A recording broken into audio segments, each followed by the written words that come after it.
Shirad, an 11th grader, is a typical man living in the 21st century.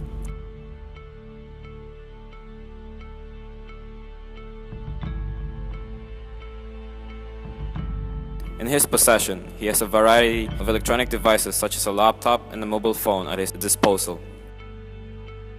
He has a little brother named Barry, who very much idolizes him in a way that he even got his sense of fashion.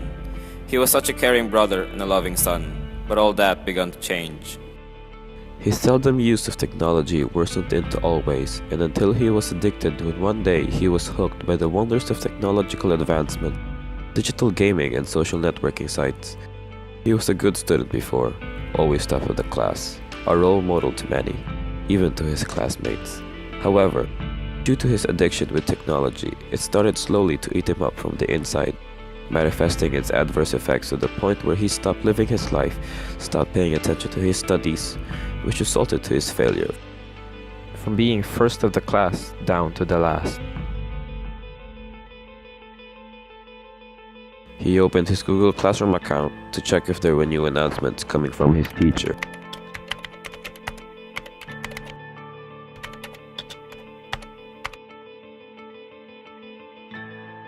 His math teacher posted that there would be an upcoming test the following day. However, upon reading the teacher's announcement, he received a message from one of his friends.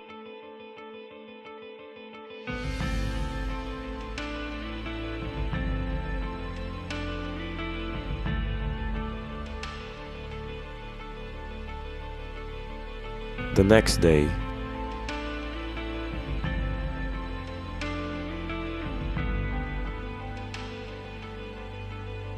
he ended up sleeping all throughout the test. Later that afternoon, he was called down to the principal's office to discuss the matters about his grades. Good morning, sir. I'm Shrad. You called for me? Ah, Mr. Shirat, yes. I called for you to discuss your current situation concerning your grades and reputation here in school.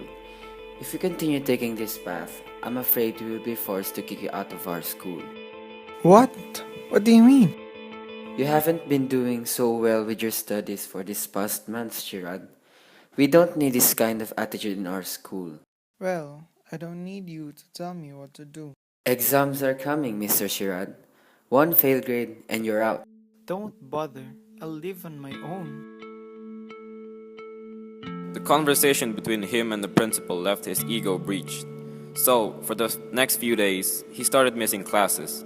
He couldn't care less about his responsibilities and did not even bother to tolerate any of his classes because of what all that happened. Since his brother idolizes him so much, he also began to pick up some of his bad quirks such as skipping classes and watching television the whole day for weeks. Come on, Shirat, we're going to church later at 9. I'm very sleepy, Mom. Can I miss attending church today? I promise. This will be the last. I'm really tired. Come on, Barry, let's get you ready for church. No, I don't want to. But why not? Because Kuya is not gonna go with us. If it's okay for him not to attend, why should I attend as well?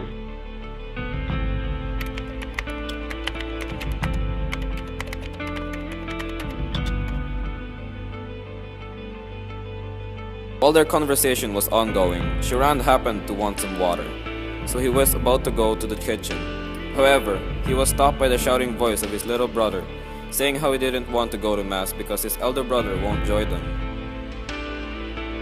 This awakened him. He failed to notice how his bad habit was influencing his little brother as well. He was so absorbed by his own world of technology that he forgot how he was affecting the people around him and how he himself was changing, especially in how it has become a habit for him not attending mass anymore. He forgot how he should be very thankful to God because he gave him the chance to use such technology and that only a handful of people have access to. Shirad went back to his room and changed for his Sunday mass clothes. He went to his little brother's room and said, Mom, Barry, come on. We're going to be late for your mass. How, you're all ready. What changed your mind? I figured I can sacrifice an hour to attend the mass. They all went to church together that day. Shirad started to lose his bad habits and went back to studying once more. Same goes for his brother.